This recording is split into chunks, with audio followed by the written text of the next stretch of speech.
SMA Trimurti, for over decades, served to progress the nation, to maintain high values.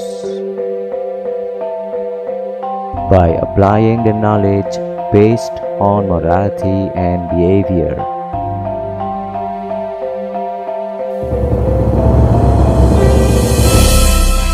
For over decades our journey, this commitment brought SMA Trimurti to the brighter future. To create new generation, good person, and of course, responsibility.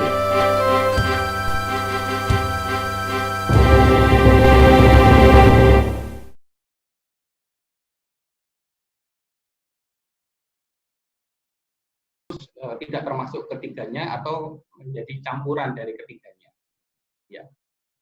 Setelah penduduk itu menjadi dikelompokkan menjadi sebuah negara, jadi data yang terakhir tahun 2018 itu menyebutkan bahwa ada sekitar 195 negara atau memiliki penduduk yang secara hukum diakui oleh Badan Internasional PBB.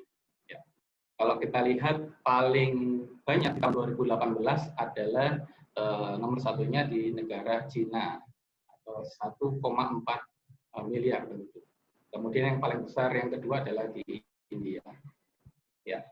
Kalau kita mengetahui demografi dunia beberapa untuk tahun ini diduduki oleh Cina, India, Amerika, dan posisi negara kita ada di nomor 4.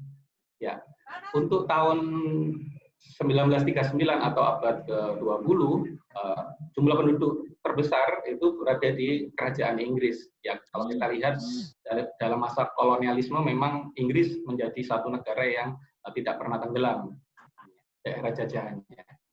Kemudian di abad 18 justru dinasti Qing yang ada di Republik Cina sekarang yang menjadi jumlah penduduk paling terbesar pada waktu itu. Nah, selain itu juga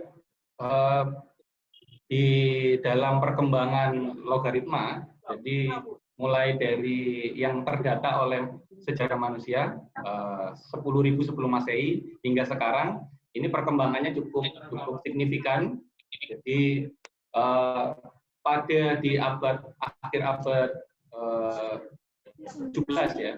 Akhir abad 17 ini menjadikan peningkatan yang sangat tajam gitu. Dari 1 miliar menjadi 7 miliar. Nah, kondisi demikian ini menjadikan proyeksi penduduk dunia pada waktu itu semakin cepat gitu ya. Jadi doubling time-nya semakin pendek. Ya. Kalau kita bisa lihat dari data pada abad ke-13 itu ada fenomena Black Death, wabah yang diakibatkan oleh di Eropa sehingga membuat penduduk di sana berkurang drastis. Gitu. Tapi tidak begitu di dunia. Gitu ya. Kemudian di abad ke-17 ada wabah pes dan abad ke-19 ya, ada wabah flu Spanyol. Nah, jadi kondisi wabah pandemi itu sudah ada sejak lama.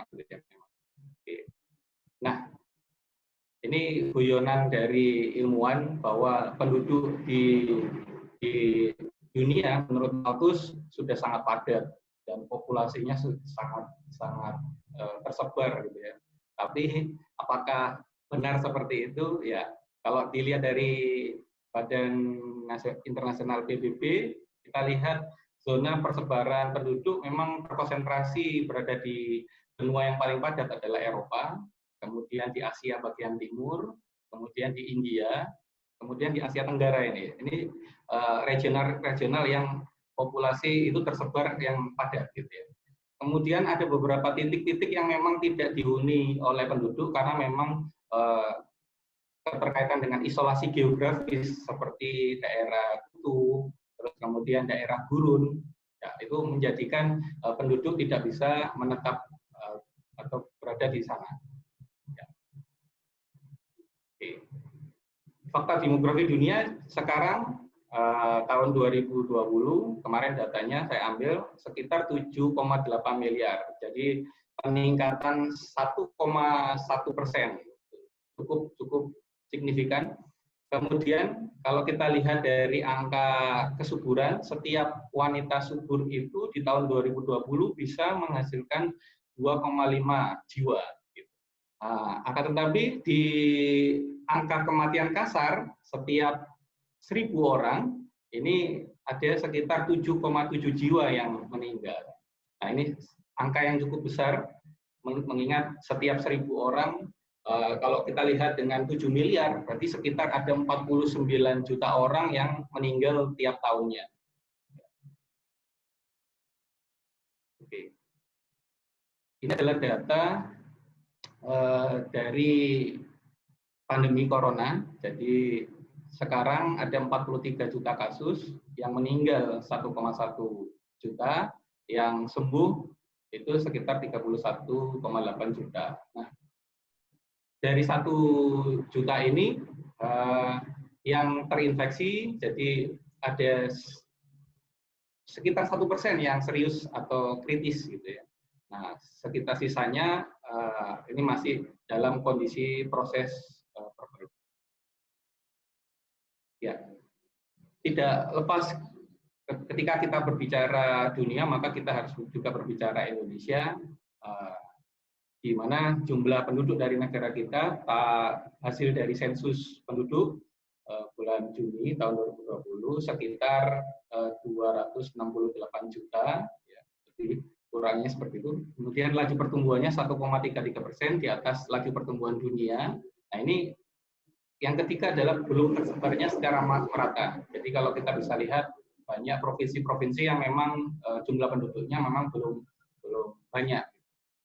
Nah, untuk angka ketergantungannya ada 2 orang yang produktif menanggung 1 orang non produktif. Nah, ini menjadikan Indonesia menjadi sebuah negara yang akan menerima bonus demografi karena jumlah penduduknya yang produktif itu lebih banyak daripada non produktif. Nah, untuk rasio jenis kelaminnya antara penduduk laki-laki dan penduduk perempuan seimbang, hampir seimbang, 50,6 dengan 50,4. Ya. Kalau kita melihat dari sensus penduduk kita, bahwa dari umur 0 sampai 75 tahun ke atas, bentuk piramidanya masih mengarah ke piramida muda atau piramida ekspansif, di mana bagian dasar dari piramida ini masih didominasi oleh penduduk yang usia muda. Jadi lebih banyak penduduk umur 5 sampai 9 tahun, 15 sampai 19 dan sebagainya.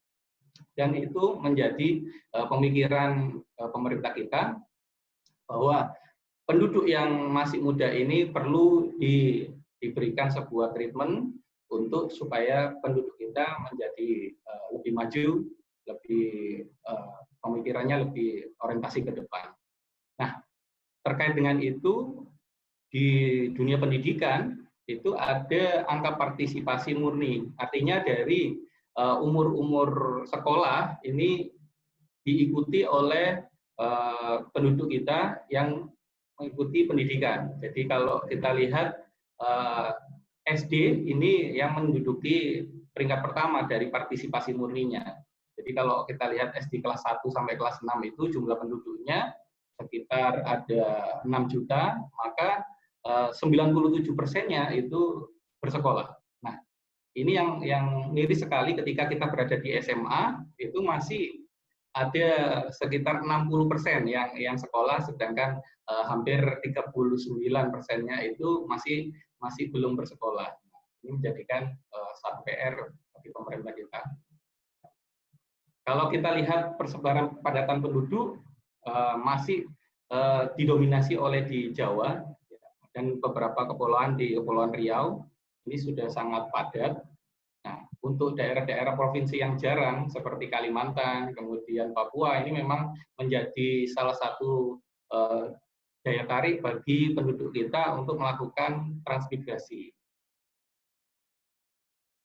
Nah, terkait dengan kependudukan biasanya bonus demografi itu terkait erat dengan tenaga kerja. Nah, di Indonesia banyak industrial estate itu masih juga berpusat pada Pulau Jawa sentris.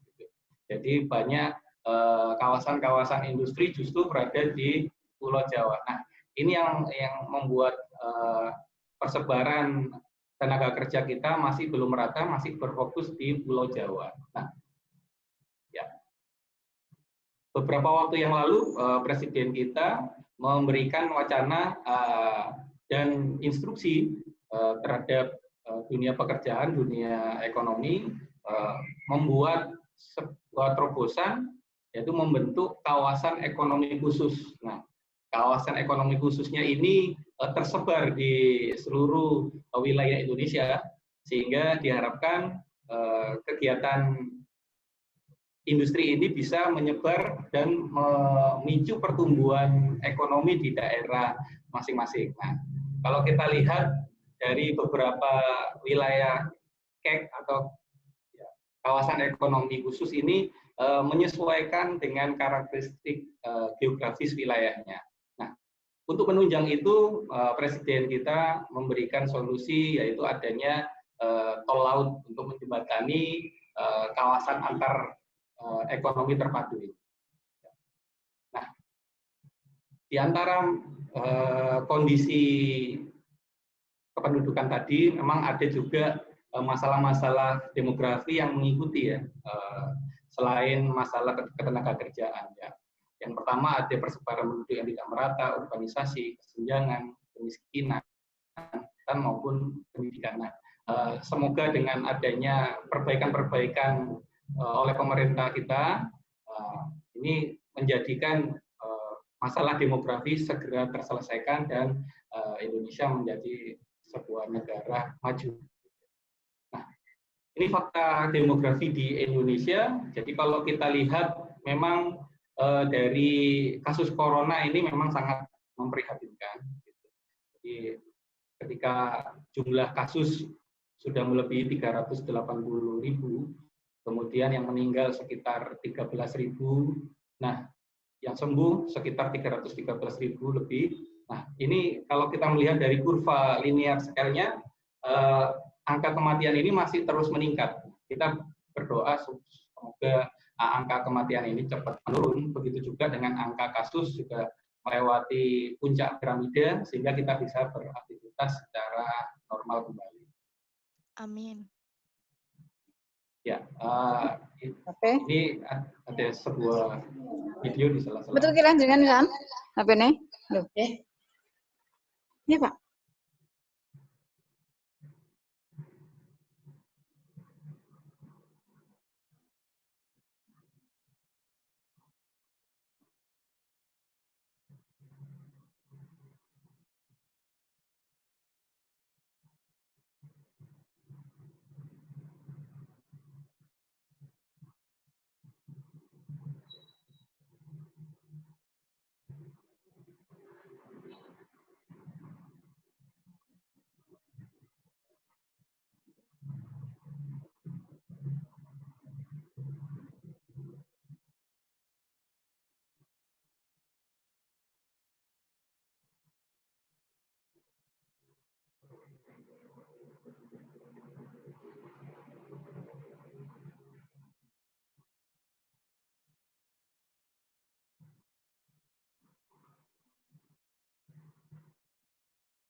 Ya, baik. Jadi di pendidikan memang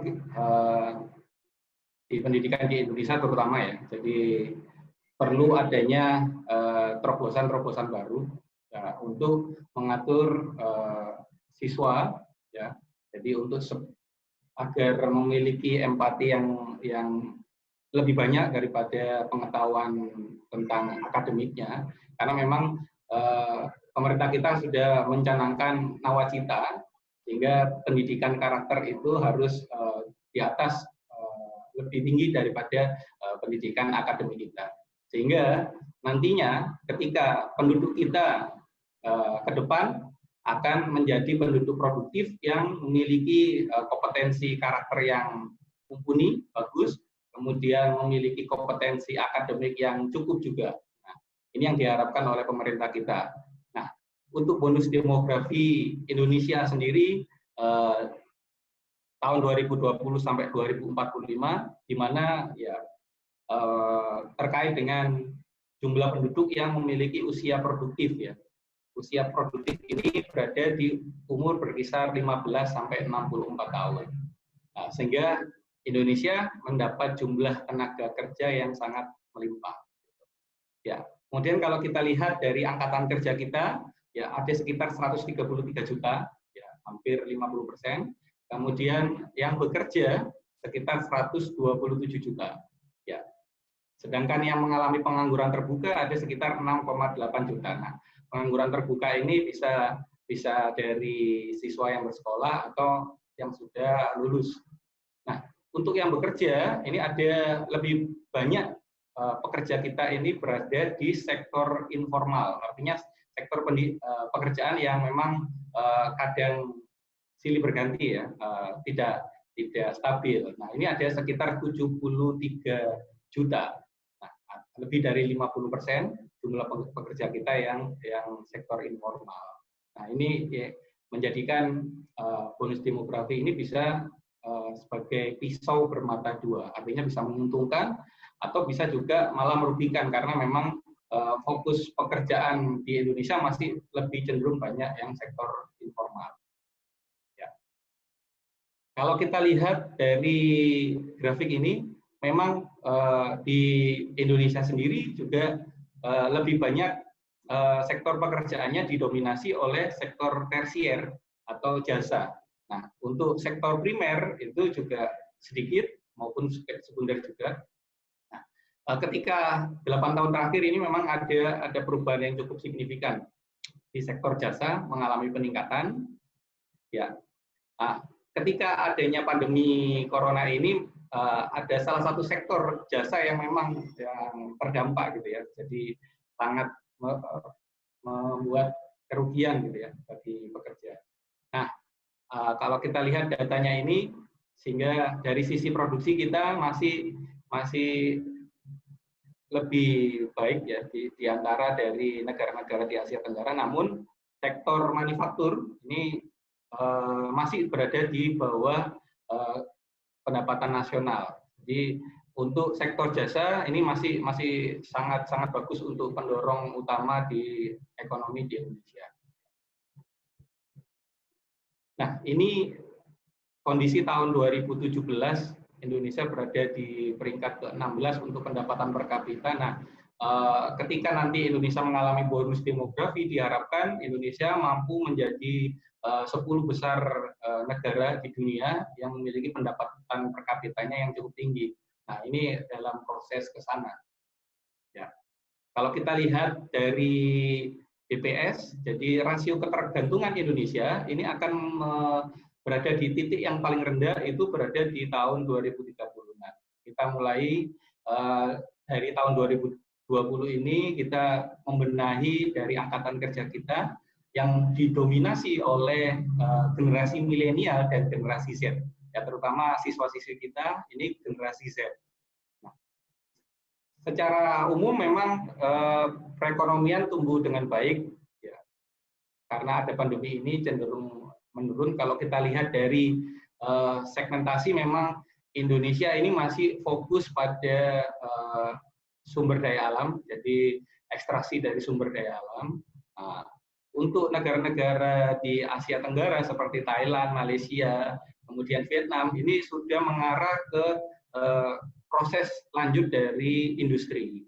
Nah, sehingga ini yang menjadi perhatian bagi kita, pemerintah ini untuk mengurangi ketergantungan pengolahan sumber daya alam, beralih kepada industri lanjutan atau sektor jasa, seperti yang sudah dilakukan oleh negara-negara India, Cina, Thailand, dan sebagainya.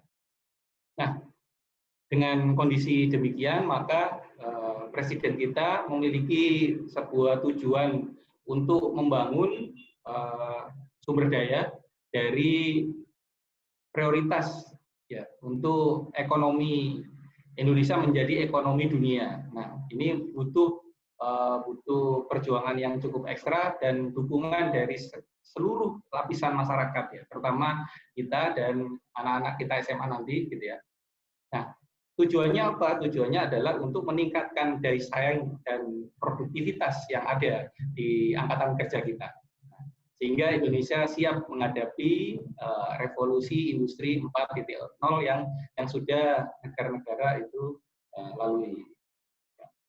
Nah, kalau kita lihat dampak COVID terhadap sektor demografi di Indonesia, ini ada beberapa sektor yang saya ulas. Jadi yang pertama adalah kelahiran. Nah, selama PSBB berjalan, ya, kebijakan PSBB ini muncul 400.000 kehamilan yang tidak direncanakan karena memang tingkat fertilitas di Indonesia cukup tinggi. Nah, kebanyakan tenaga kerja kita mengalami WFO atau work from home. Jadi jumlah penduduk Indonesia itu mengalami peningkatan yang cukup drastis. Nah, kemudian di sektor kemiskinan, ya karena kelahiran yang cukup tinggi, ya menyebabkan bertambah angka kemiskinan ya sejak tahun 2017. Ya, per Maret 2020 menjadi 26,4 juta. Pak Edri, mohon maaf, ya. Waktunya habis. Oke, ya. Saya closing saja. Ya.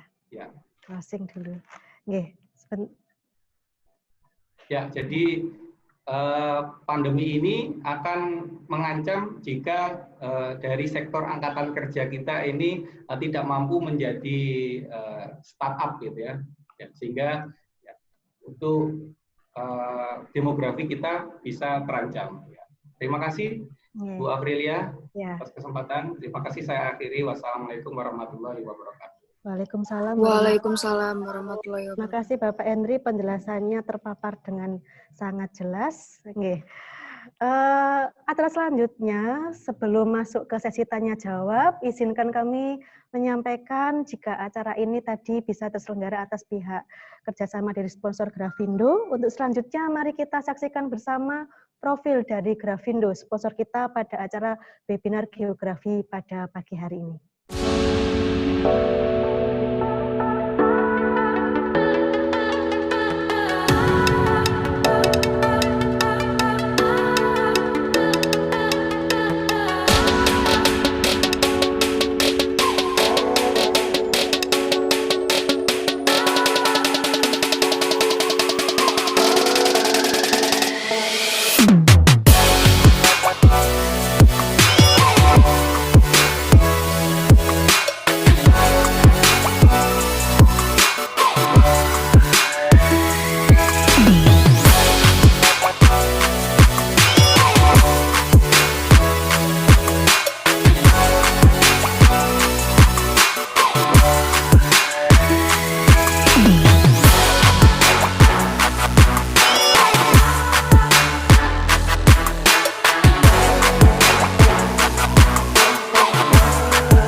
Acara selanjutnya yaitu sesi tanya jawab. Untuk pertanyaan mengingat keterbatasan waktu, kami batasi hanya 3 pertanyaan, bisa lewat langsung atau via chat, monggo. Mungkin ada yang bertanya, anak-anak semuanya, atau mungkin dari peserta umum, bisa lewat chat, bisa lewat langsung. Oke, monggo. Permisi Bapak Ibu. Ya. Ya. Perkenalkan, nama saya Aurelia Zara Putrinisa dari kelas 10 IPS 2 SMA Trimurti. Ya. Saya ingin bertanya ini ya Bapak Ibu. Bagaimana tanggapan Bapak Ibu atas anggapan kehadirannya the new normal, tapi juga diiringi dengan the new poor? Ya. Itu saja Bapak Ibu. Ya, terima kasih ya Aurel. Ya, ini Bapak pertanyaan tadi bagaimana tanggapan Bapak, nggih, atas tanggapan kehadiran the new normal diiringi dengan the new poor, nggih. Ada anggapan seperti itu. New poor, new poor. Kemiskinan baru, nggih. Ya, kemiskinan baru ya. Nggih. Dijawab langsung atau kita ini dulu? Oh, langsung monggo Bapak Henry. Langsung mawon nggih. Ya. Jadi terima kasih Mbak Aurelia tadi dari kelas 10 IPS 2 atas pertanyaannya.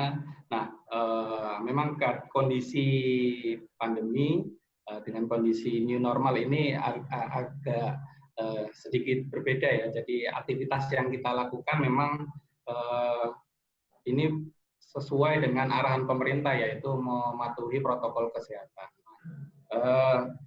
Artinya ketika masalah kesehatan ini sebenarnya di dalam demografi itu sangat-sangat mempengaruhi untuk tingkat fertilitas maupun tingkat mortalitas. Nah, kalau kita lihat dengan adanya protokol kesehatan yang penduduk itu tidak boleh keluar dan sebagainya, malah banyak penduduk yang stay at home, sehingga ini memicu sebenarnya tingkat angka kelahiran cukup tinggi naiknya. Nah, mengiringi dengan angka kematian yang memang cenderung stagnan gitu ya. Nah, untuk kondisi new poor tadi, jadi kondisi kemiskinan di Indonesia memang dari ketika kelahiran tadi, ketika berada di keluarga yang memang kesejahteraannya itu kurang, sehingga memungkinkan terjadinya angka kemiskinan yang baru yang cenderung meningkat dari kondisi new normal.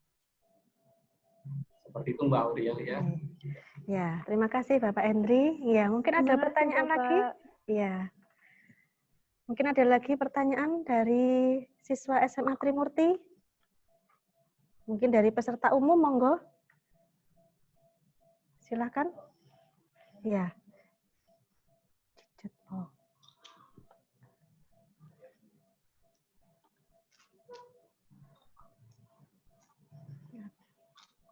Ada. Ya. Ada ya, Pak? Tidak ada? Iya, terima kasih. Bu, permisi mau tanya? Iya, monggo dengan? Nggih, saya dengan Ibu Luki dari Mojokerto. Oh, nggih, Bu Luki, monggo. Ya, terima kasih. Pertanyaan untuk Pak Hendrik. Indonesia seharusnya... Iya, Mas Hendrik. Mau tanya. Indonesia pada tahun 2020 ini kan baru memasuki bonus demografi. Karena tahun 2019 lalu itu Indonesia naik dari status lower middle income ke upper middle income untuk pendapatannya. Nah, menurutnya Pak Henry, apakah Indonesia ini sudah berhasil memanfaatkan momentum demografi ini, Mas Pak? Apakah Indonesia sudah bisa memanfaatkan momentum dari bonus demografi gitu dari tahun 2019 ke 2020? Terima kasih. Ya, terima kasih. Ya, dijawab langsung Bu Afrilia. Nggih, monggo Bapak dijawab langsung nggih. Ya, terima kasih atas pertanyaannya Mbak Luki. Ini adik kelas yang banyak ya, banyak ketemunya di waktu jadi Mawa-Mawi UNESA pada tahun 2006. Nah, ya, betul. Nah, untuk pertanyaannya Mbak Luki tadi terkait dengan median income ini memang Indonesia memang ada peningkatan yang cukup ya, signifikan dari sebelumnya pada masa pemerintahan Soeharto, kemudian pada pemerintahan Bapak SBY dan Bapak Jokowi ini peningkatan atau kenaikan terjadi ya sangat-sangat tinggi ya kalau kita lihat dari Soeharto ke Bapak Jokowi. Nah, ini menjadikan Indonesia menjadi salah satu the power of economy dunia ya. Jadi ada G15 Indonesia menjadi bergabung menjadi ketua kelompok negara maju dan berkembang yang dari sektor industrinya lebih unggul dibandingkan dengan negara-negara yang lain. Nah, sehingga Indonesia kalau kita lihat secara kebijakan maupun secara aksi yang dilakukan oleh pemerintah dalam hal untuk pertumbuhan ekonomi ini sangat-sangat membantu pencapaian ekonomi di seluruh wilayah dengan adanya terobosan-terobosan seperti kawasan ekonomi khusus, kemudian ada KAPET, kawasan ekonomi terpadu. Nah, ini yang menjadikan memang Indonesia ini sedang berada di track-nya ya untuk perkembangan ekonomi. Nah, namun dengan adanya COVID ini menjadi sebuah pisau tadi bermata dua. Ini apakah bisa berlanjut atau tidak gitu ya. Nah, makanya kita lebih mengarah kepada generasi milenial dan generasi Z-nya ini agar ikut mengikuti perkembangan sektor jasa dan sebagainya, sehingga kita menjadi pribadi yang selalu menghasilkan atau selalu produktif. Oke. Ya, terima kasih Bapak Henry atas penjelasannya. Mungkin ada satu penanya lagi, ya, yang ingin bertanya, silakan.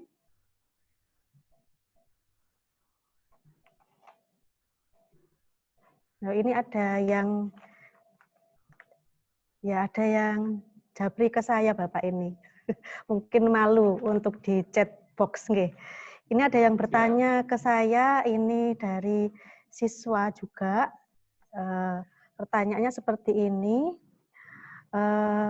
Bagaimana menurut Anda persiapan kita sebagai generasi mendatang ini bisa bersiap sebagai tameng ekonomi untuk dampak wabah corona? Ini ada yang bertanya ini. Ya, baik, terima kasih Bu Aprilia. Jadi kepada anak-anakku tadi yang bertanya tentang kesiapan generasi Z ya untuk kedepannya di masa ekonomi. Nah, kalau kita melihat di data saya di PowerPoint itu hampir 64% penduduk di Indonesia itu sudah terhubung dengan internet. Artinya ada 7 jam yang disediakan oleh penduduk itu setiap harinya untuk mengakses di internet. Nah, dari 7 jam itu tadi lebih banyak mengakses ke ada terkait dengan travel, akomodasi, kemudian terkait dengan hobis. Jadi, nah dengan adanya peningkatan akses internet ini diharapkan generasi Z ini mampu tidak hanya sebagai melihat aplikasi saja, tapi juga bisa membuat semacam startup atau usaha yang kecil yang berbasis aplikasi ya. Kalau kita lihat banyak tutorial pelatihan untuk membuat aplikasi, untuk sekedar hanya untuk membuat aplikasi usaha yang mungkin di lingkungan rumahnya, mungkin bisa membeli pasar online di dekat rumahnya, sehingga orang-orang yang mau keluar itu tidak langsung, tapi bisa melalui aplikasi yang dibuat oleh anak-anak generasi Z. Lewat aplikasi ya Bapak ya. Jadi ya, entrepreneur muda, istilahnya seperti itu. Entrepreneur muda. Ini dari siswa juga Bapak Alia Cinta, ini dari kelas 12 IPS. Selamat pagi Bapak Ibu, saya mau bertanya bagaimana pandemi COVID-19 dalam perspektif ketahanan nasional kita. Baik, terima kasih Mbak Alia ya tadi ya, kelas 12 ya.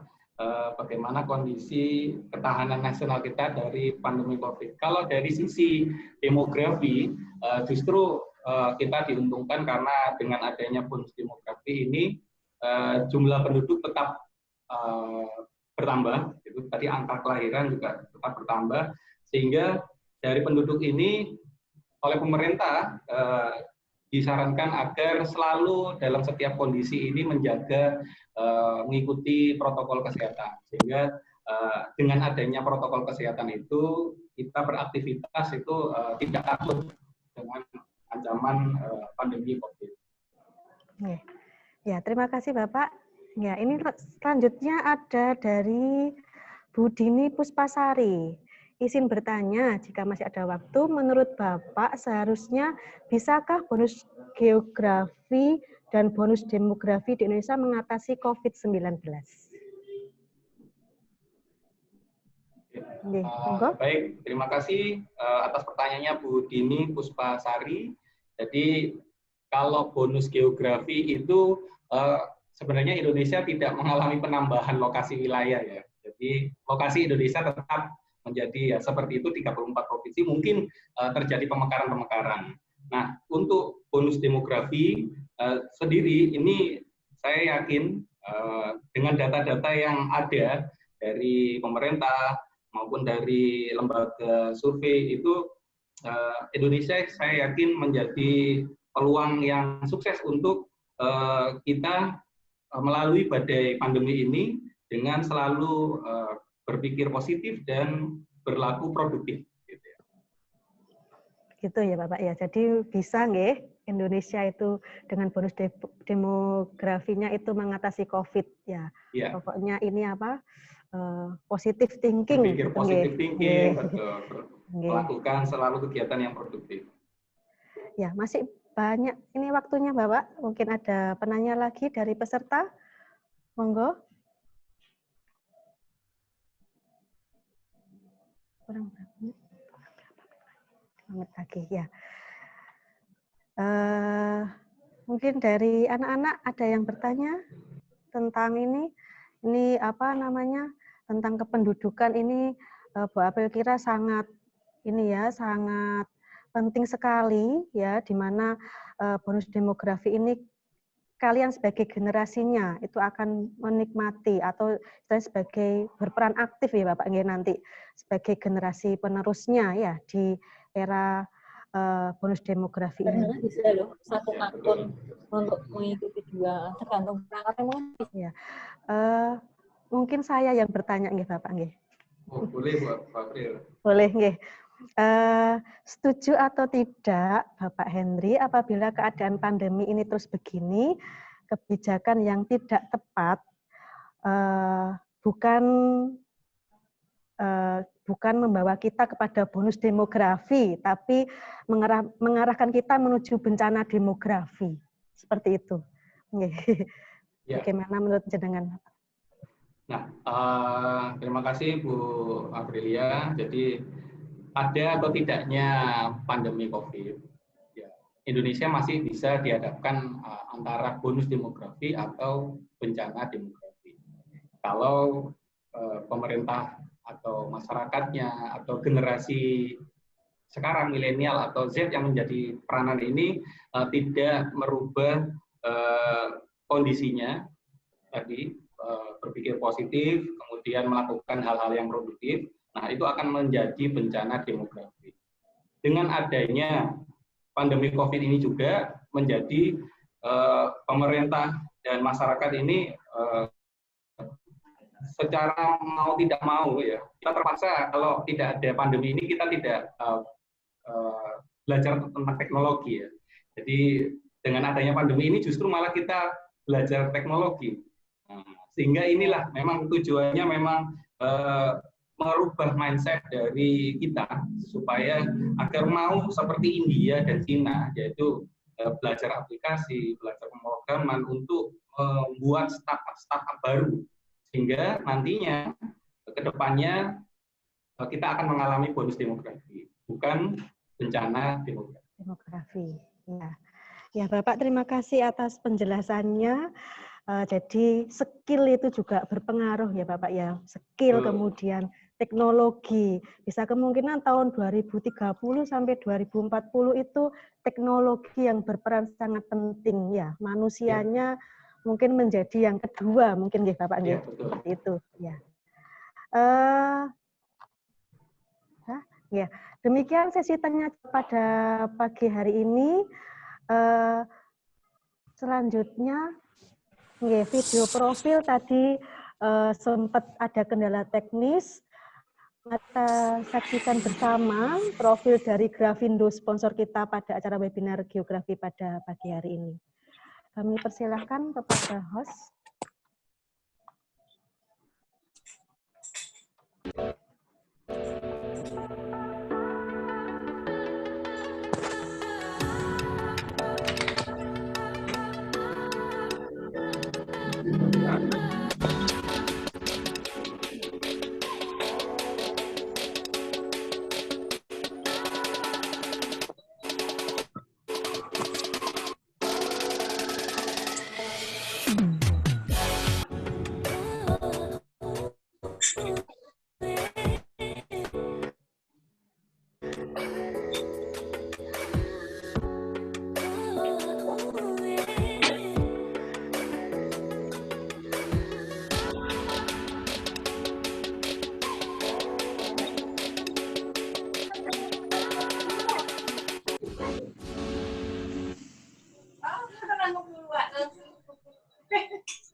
Ya, terima kasih Pak Janu ya atas video profil yang telah kita saksikan bersama. Acara selanjutnya yaitu kami persilakan pada Bapak Henry Prastiono untuk memberikan closing statement. Oke. Monggo Bapak Henry, kami persilakan. Ya. Terima kasih Bu Aprilia. Jadi saya harapkan kepada Bapak Ibu guru sekalian yang mengajar pendidikan anak-anak ini mampu menjadi pioner atau penggerak untuk melakukan pembelajaran yang berbasis teknologi informasi. Kemudian untuk anak-anakku sekalian, ini kalian sebagai generasi Z, jadi harus berpikir positif dan berlaku produktif sehingga mampu mengangkat ya, Indonesia menjadi negara yang maju disegani dunia. Ya. Untuk itu kegiatan sehari-hari kita lakukan perlu menerapkan protokol kesehatan. 3M itu harus menjadi panduan kita. Ya. Terima kasih buat Ya, terima kasih Bapak Henry atas waktunya. Acara selanjutnya yaitu foto bersama. Kami mohon seluruh peserta webinar untuk menghidupkan videonya untuk foto bersama. Nanti akan diambil 3 kali take. Monggo dihidupkan dulu videonya semuanya.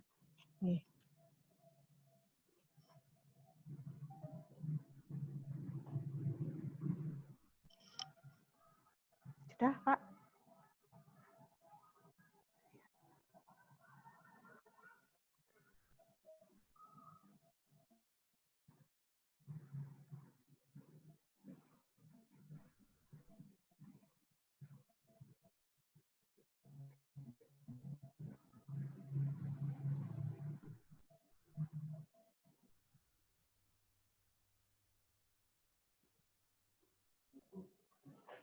Ya.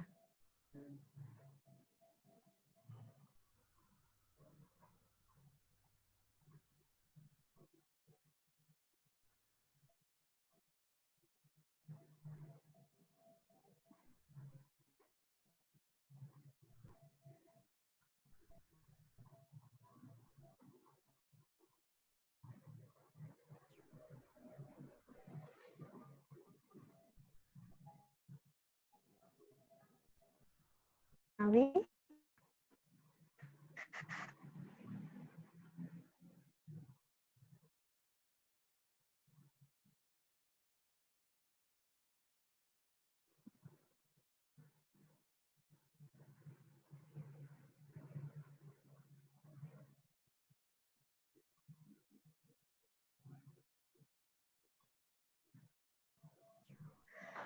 Demikian demikian rangkaian acara webinar geografi pada pagi hari ini. Pandemi COVID-19 memang akan menjadi ancaman serius perkembangan demografi di Indonesia. Bonus demografi yang digadang-gadang itu lompatan untuk penggerak perekonomian bisa berdampak buruk di musim terakhir dan Indonesia bisa mendapatkan bonus demografi tersebut. Baik, terima kasih kepada narasumber Ibu Tono.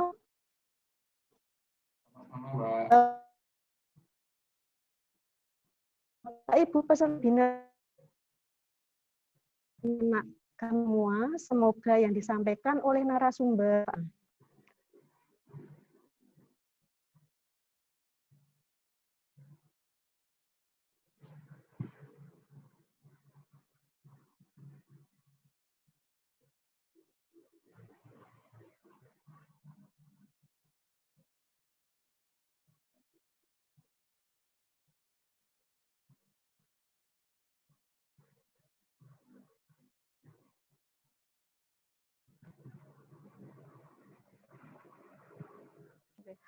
Baik, terima kasih kami sampaikan kepada narasumber pada pagi hari ini, Bapak, Ibu peserta webinar serta anak-anak kami semua. Semoga yang disampaikan oleh narasumber bermanfaat bagi kita pun sikap.